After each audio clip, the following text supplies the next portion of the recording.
Notre histoire commence au milieu du chaos. Alex Thorne, le chasseur, est entouré de reporters qui lui demandent ce que cela fait de devenir le premier chasseur de rang SS au monde. Il a accompli cet exploit en une année seulement, et ce donjon d'une difficulté extrême le place sous les projecteurs des autres chasseurs. Pour Alex, c'était la première fois depuis longtemps qu'il était envoyé en opération. Même s'il n'en avait rien dit, les reporters l'ont assailli à l'entrée du donjon, et c'était une occasion qu'il ne pouvait pas rater. Le protagoniste s'excuse auprès des reporters, mais il explique qu'il ne peut pas parler pour le moment, car il veut se concentrer sur le nettoyage du donjon. À leur réaction, il semble qu'ils s'attendaient à ce genre de réponse. Puisque cela serait bon pour eux de diffuser au moins la voix d'Alex Thorne à la télévision, le protagoniste se dit qu'il pourrait bien leur offrir un cadeau aujourd'hui. Juste avant d'entrer dans le donjon, il déclare qu'il y a une chose dont il est certain. Son équipe priorise toujours la sécurité des civils en premier, et cela ne changera pas, quoi qu'il arrive. Les reporters commentent que, comme on pouvait s'y attendre du chasseur numéro 1, Alex Thorne est différent. Bien qu'il soit controversé, il reste le meilleur chasseur. Alex se dit que cela devrait aider à laisser une bonne impression au public, jusqu'à ce que quelqu'un demande soudain ce qu'il a à dire sur l'incident d'agression impliquant le nettoyeur. Le protagoniste se retourne et voit qui a posé la question. Cet individu évoque l'incident où Alex aurait agressé un ouvrier chargé de nettoyer le donjon, affirmant avoir entendu qu'Alex l'avait projeté contre le mur. Alex demande immédiatement ce qu'il veut dire par là. L'homme l'accuse de faire l'innocent, mais insiste sur le fait qu'il a des informations solides, prétendant être un ami proche de la personne agressée. Avec sarcasme, il déclare que le chasseur numéro 1 au monde est vraiment impressionnant, capable de frapper quelqu'un de l'âge de son père sans qu'aucun article ne soit écrit à ce sujet. Les autres reporters sont choqués d'entendre cela et réalisent qu'il s'agit d'une histoire sensationnelle. Alex Thorne est lui aussi visiblement surpris. Néanmoins, il poursuit son chemin avec le reste de son équipe, laissant les autres discuter entre eux à l'extérieur. Mais la colère du protagoniste est évidente sur son visage, ce qui rend son équipe plus tendue. En République de Corée, l'association de gestion des dimensions surnaturelles, que nous appellerons simplement l'association, est une institution créée pour protéger le pays et ses civils des donjons et des monstres qui en émergent. L'association a réuni des individus talentueux dotés de capacités surnaturelles et formé 4 équipes. Parmi elles, l'équipe des opérations affronte directement les monstres. En d'autres termes, ce sont les chasseurs. Parmi ces équipes, l'équipe des opérations numéro 1 est considérée comme un phare. Leur taux de succès dans les donjons est de 100%. Chaque membre de l'équipe occupe un rang élevé dans le pays, et le chef d'équipe est Alex Thorne. Cependant, la nouvelle rumeur à son sujet commence à circuler sur tous les portails d'information, et le protagoniste en est extrêmement irrité. Son assistante lui demande quel est le problème. Alex lui demande si elle ne sait vraiment pas, et lui rappelle qu'il lui avait dit de ne pas laisser filtrer cet incident. Elle répond qu'elle n'a rien divulgué. Alex demande alors d'où vient cette histoire, car Internet est en ébullition. Le protagoniste demande d'où venait ce reporter, et l'assistante lui explique qu'il n'était pas du tout un reporter, juste un citoyen ordinaire. Alex demande ensuite comment quelqu'un qui n'est même pas reporter peut causer un tel remue-ménage. L'assistante explique que cet homme est le fils du chef de l'équipe de nettoyage des donjons, Marcus Hale, celui impliqué dans l'incident. Cela rend le protagoniste encore plus furieux, car il dit que le plus gros problème est que ce n'est pas le seul incident dans lequel il a été impliqué. Son assistante dit que pour le moment, plusieurs témoins d'autres accidents se manifestent et les choses ne vont faire qu'empirer. Elle recommande donc à Alex de se faire discret pendant un moment. Le protagoniste l'appelle Sophia et dit qu'elle sait très bien qu'il n'aime pas que les gens se mettent en travers de son chemin. Il exige qu'elle fasse quelque chose à ce sujet, car si cela empire, sa réputation sera ruinée. Sophia dit qu'elle fera de son mieux. Alex réplique que ce n'est pas comme s'il parlait à une machine et demande ce que l'association a dit. Sophia explique que le chef de l'association n'a toujours pas parlé, car il est préoccupé par d'autres affaires. Mais Alex dit que le leader n'a rien dit simplement parce qu'il n'a rien à dire. Et même après tous les accomplissements d'Alex pour l'association, le leader veut probablement encore se débarrasser de lui. Et si c'est le cas, il ne restera pas les bras croisés. Son assistante ne réagit pas. Le protagoniste dit qu'elle se comporte comme un robot et dit toujours les mêmes choses. En réponse, Sofia dit qu'il n'y aura pas de problème. Même si l'opinion publique est en désordre, son rang ne changera pas. Le protagoniste dit que c'est évident. Un flashback montre qu'après avoir nettoyé le donjon et lu ses articles, sa colère a bouilli. Les membres de son équipe ont paniqué et l'ont empêché d'aller après l'homme qu'il avait confronté. À contre-cœur, Alex est monté dans la voiture en direction de l'association. Même s'il s'était un peu calmé par rapport à avant, sa fureur n'avait pas disparu. Il est un chasseur qui a reçu une offre irrésistible de l'Association internationale des chasseurs. Mais des années d'accomplissement ont soudain été rendues inutiles, ce qui n'a fait qu'alimenter sa colère encore plus. De retour dans la voiture, Sofia demande pourquoi Alex a agressé cet homme. Il dit que le type l'a attrapé par le col en premier. Sofia demande alors pourquoi l'homme aurait fait cela. Elle sait qu'Alex n'est pas très fan de l'équipe de nettoyage, mais c'est la première fois qu'il a un conflit direct avec eux. Le protagoniste dit qu'il ne se souvient pas exactement de ce qui s'est passé, mais il ajoute qu'une fois arrivé à l'association, il essaiera de régler cela. Il demande à Sofia de lui amener le fils de l'homme impliqué, car il veut résoudre cette affaire une fois pour toutes. Alex se lamente que cela ait dû arriver et affirme que tout le monde essaie toujours de saboter ceux qui réussissent. Soudain, il est surpris car un camion apparaît juste devant leur voiture, et à cause d'un moment d'inattention du conducteur, ils manquent de s'écraser l'un contre l'autre. Mais avant que cela n'arrive, le protagoniste utilise l'une de ses capacités qui lui permet de dépasser le temps. De cette façon, il parvient à éviter l'accident, et il pense que s'il avait été ne serait-ce qu'une seconde en retard, l'asphalte aurait été taché de sang, car le camion n'a même pas essayé de s'arrêter. Il se demande même si le conducteur du camion était ivre. Sofia, encore sous le choc, ne sait même pas quoi dire. Le protagoniste, déjà enragé par tout ce qui s'est passé, décide de sortir de la voiture et de confronter le camion. Mais dès qu'il pose le pied dehors, plusieurs barres de fer fusent vers lui et l'emprisonnent dans un piège. Alex réalise que c'est un dispositif destiné à retenir les personnes dotées de pouvoirs surnaturels, et il se retrouve incapable de bouger. Soudain, le camion qui s'était arrêté fonce vers lui, essayant de l'écraser. Le protagoniste, maintenant retenu, ne peut pas utiliser ses capacités pour s'échapper. En conséquence, il est percuté de plein fouet et se retrouve gravement blessé. Cependant, un autre camion apparaît de la direction opposée, visant à l'écraser complètement, et il y parvient alors que les deux camions s'écrasent sur le protagoniste en même temps. Comme si cela ne suffisait pas, une massive explosion suit, détruisant complètement les deux véhicules. Au milieu des flammes, une silhouette peut être vue. Le protagoniste, encore en vie, marmonne que cette journée ne fait qu'empirer et demande qui ose le défier. Bientôt, plusieurs soldats lourdement armés apparaissent et ouvrent le feu sur lui. Alex réalise que c'était un piège inattendu, soigneusement planifié. Un chasseur moyen serait mort, sans même pouvoir riposter. Mais en tant que quelqu'un qui a affronté des monstres des milliers de fois dans des donjons, qui placent constamment un chasseur entre la vie et la mort, le protagoniste a développé une résilience contre d'innombrables dangers. Par conséquent, sa capacité de survie est bien supérieure à celle des autres, et il dit que ce ne sera pas quelque chose comme cela qui le tuera. C'est ce qu'il croit vraiment. Mais ensuite, une arme avec une lueur bleue, appelée Titan, une arme utilisée dans les donjons pour retenir des monstres extrêmement dangereux, est pointée droit sur sa tête, et le tireur n'hésite pas à appuyer sur la détente. Le système du protagoniste rapporte tous les dommages subis et calcule la probabilité de résurrection, mais il finit par confirmer sa mort. Après cela, le corps d'Alex est jeté du pont, et alors qu'il tombe dans l'eau, son système alerte que, en raison de sa mort, la condition pour obtenir la capacité secrète a été remplie. Cette capacité s'appelait Karma. Et grâce à cette capacité secrète, le protagoniste a été envoyé 10 ans en arrière dans le temps. Le système alerte que, selon son karma, sa vie et son métier seraient réinitialisés. Peu après, un nouveau métier lui est assigné, exactement celui qu'il détestait le plus, nettoyer les donjons après les batailles.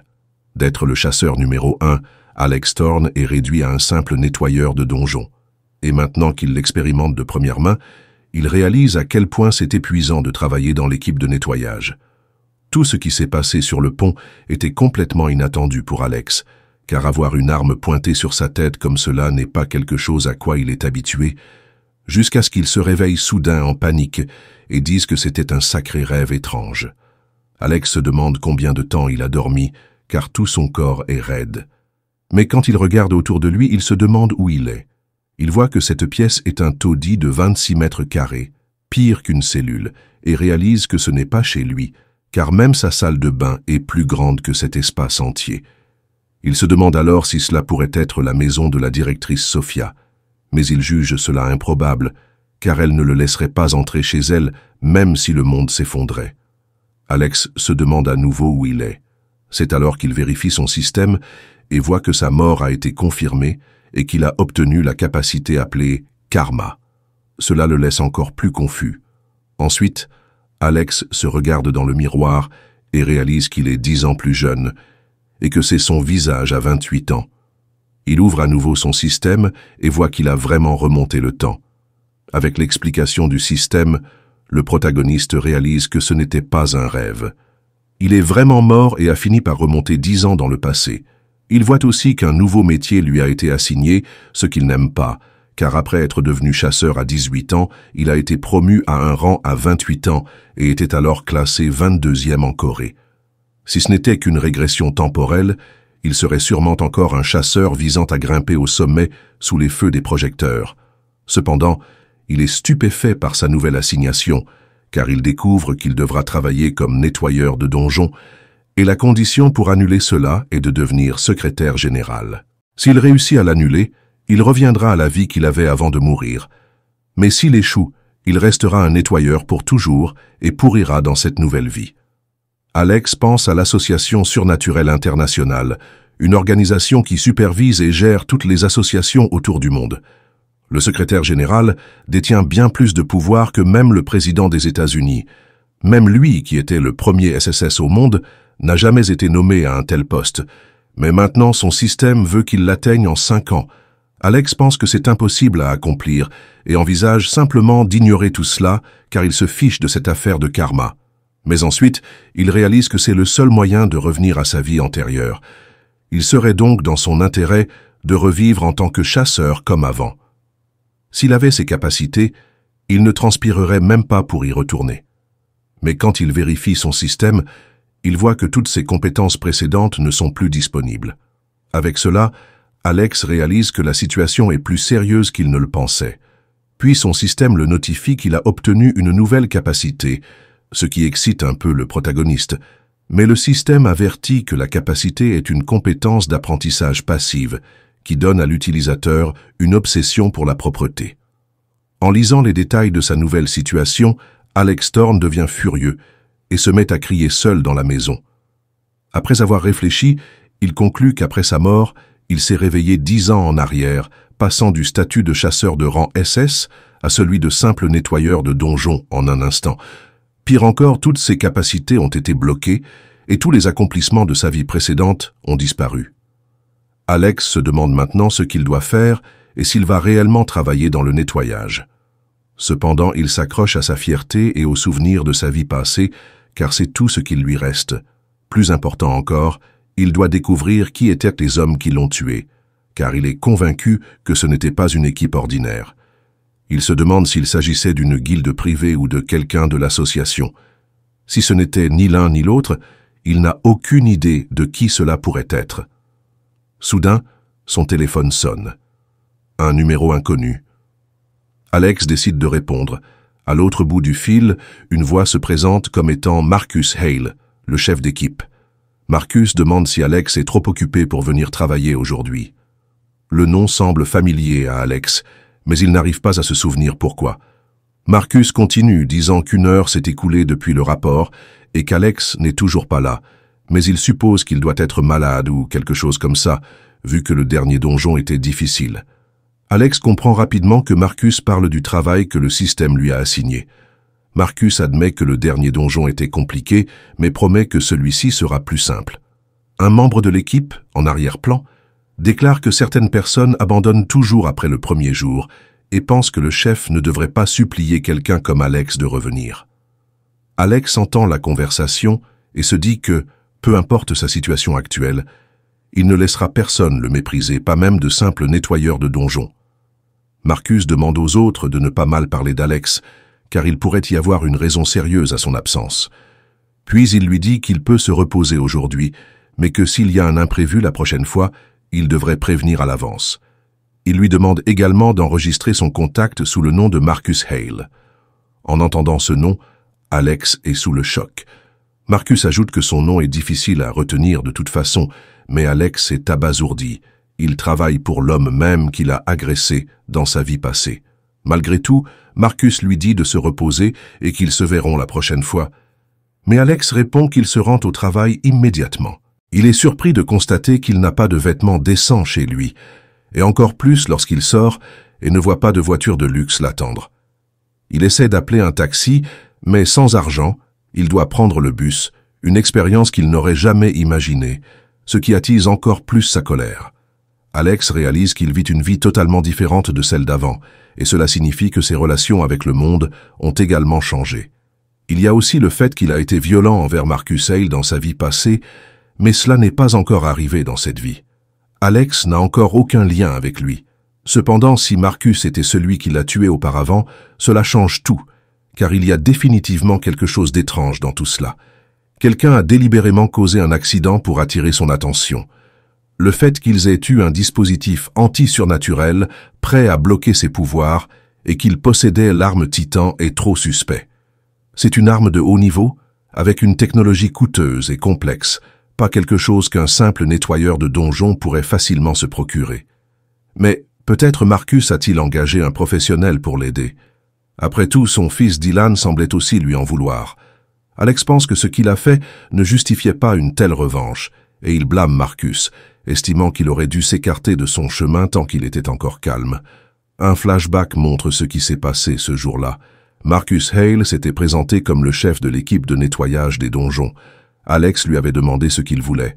Marcus avait expliqué qu'il avait entendu qu'Alex avait suggéré de réduire le nombre de nettoyeurs au niveau supérieur, ajoutant qu'il manquait déjà de personnel et que réduire encore les effectifs rendrait le travail encore plus difficile. Alex avait répondu qu'on le dérangeait pour rien, affirmant que ce n'était qu'une suggestion et qu'il n'avait pas le pouvoir de prendre de telles décisions. Cela relevait de l'équipe de régulation, et Marcus devrait s'adresser à eux. Mais Marcus avait insisté, disant que tout le monde savait à quel point Alex était influent et que ses paroles avaient du poids. Il l'avait supplié de retirer sa suggestion et de reconsidérer.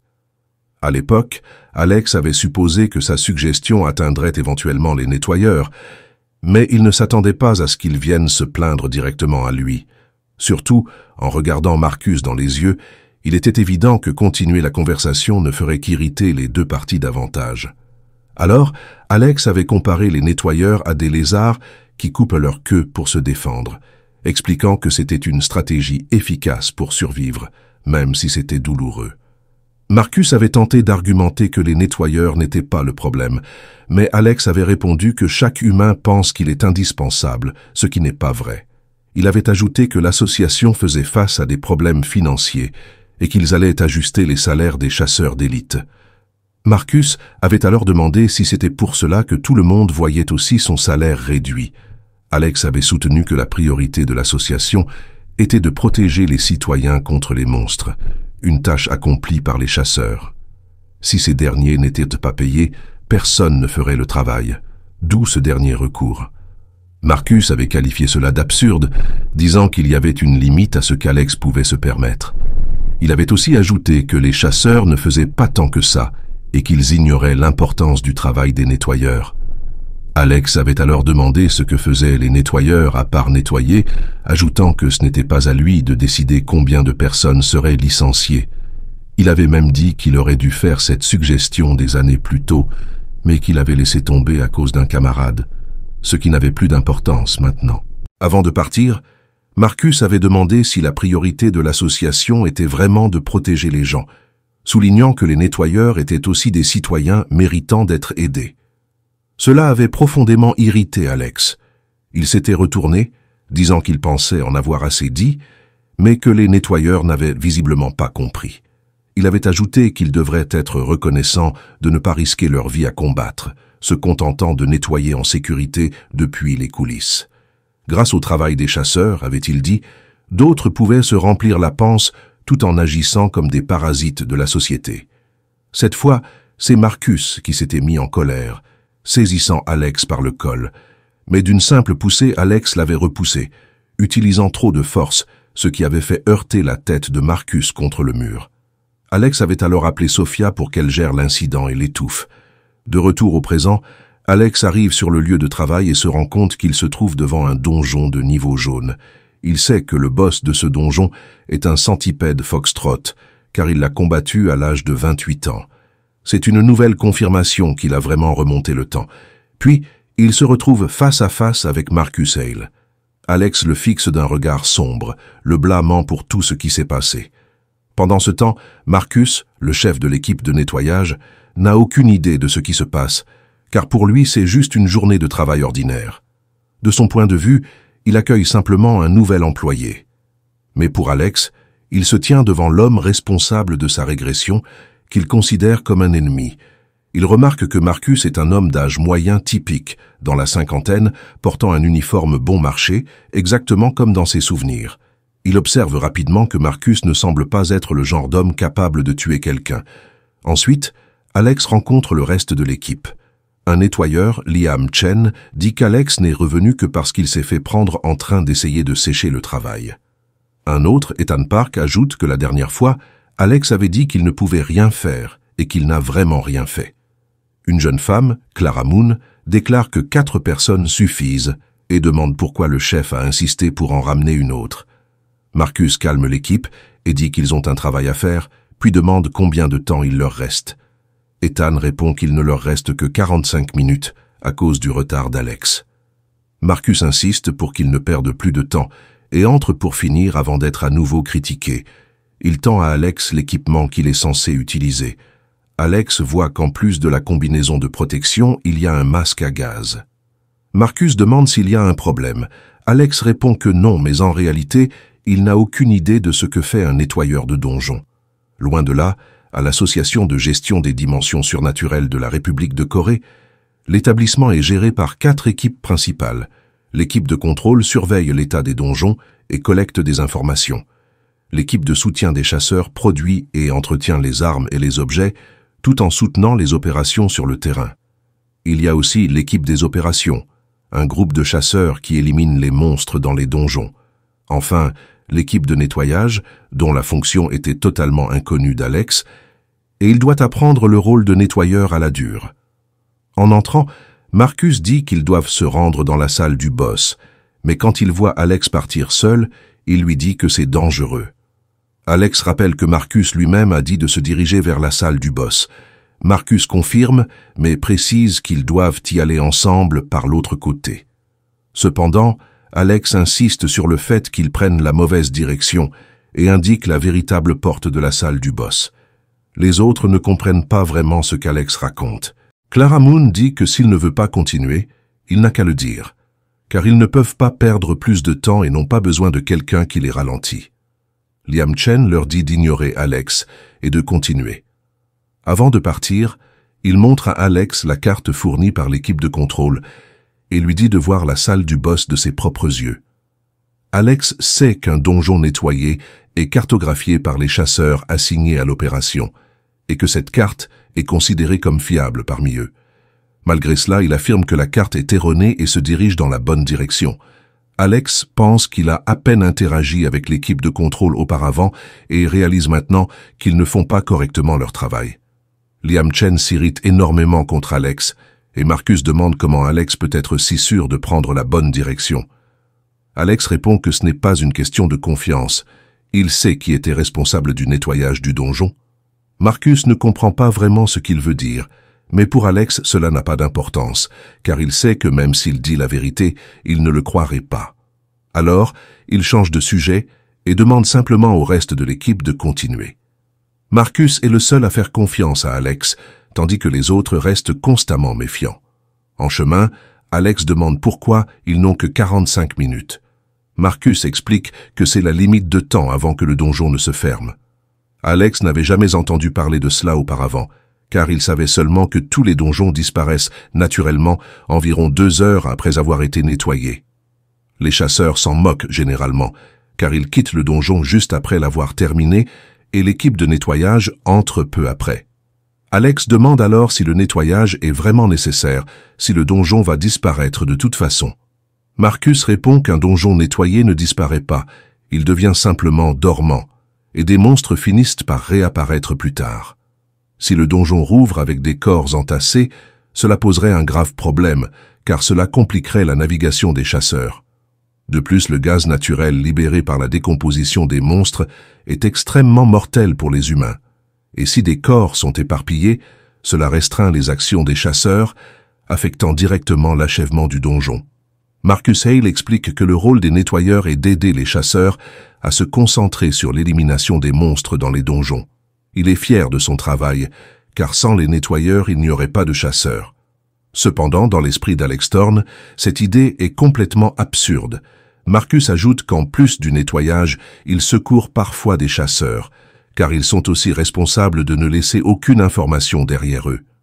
Alex pense qu'il n'a jamais entendu parler d'un chasseur sauvé par des nettoyeurs, mais il reconnaît que leur travail n'est pas aussi inutile qu'il le croyait. Après avoir marché un peu, l'équipe arrive devant une porte. Liam Chen déclare que selon la carte, c'est la salle du boss. Mais lorsqu'il tente de l'ouvrir, il découvre une chambre vide et reste sans voix, embarrassé de s'être trompé. Alex dit qu'il avait essayé de les prévenir, ce qui laisse Liam encore plus perplexe. L'équipe demande à Marcus ce qu'ils vont faire maintenant. Ce dernier vérifie combien de temps il reste avant la limite. Liam répond qu'il reste 22 minutes. Marcus estime que cela devrait suffire et tous conviennent de continuer. Alex, incrédule, demande s'ils sont sérieux. Marcus confirme, leur devoir est de nettoyer le donjon tant qu'il est encore temps. Alex proteste, rappelant qu'il faut entre 1 semaine et 1 an pour qu'un donjon réapparaisse. S'ils se retrouvent piégés ici, ils ne survivront pas. Mais cela ne semble pas effrayer Marcus. Alex les traite de fous, risquant leur vie pour un simple travail de nettoyage. Marcus répond que c'est ainsi depuis toujours et que ça le sera toujours.